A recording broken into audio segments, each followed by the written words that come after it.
Nakausap namin si Maria, isang investor sa kumpanyang BNY Pal and Trading Benta Paluwagan. 600,000 pesos daw ang investment niya, kaya nakakubra daw noon si Maria ng malaking tubo. Kunyari, ipinapabenta niya at a lower price. Kumbaga, kunyari, aasahan mo sahod dito is 300,000, ipinapabenta raw po ng 200,000, yung bibili daw po kunyari, kikita ng 100,000. Ganun po. Para makuha na yung pera in advance. Opo, ganun po. Ganun po yung benta paluwagan scheme. Pero nang lumaki ang interest, nagduda na siya.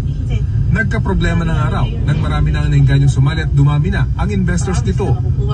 Isang tao, 100 million. Meron isang tao, 21 million galing sa business nila. Meron ako, relatives na talagang 4 million, 1.5 million.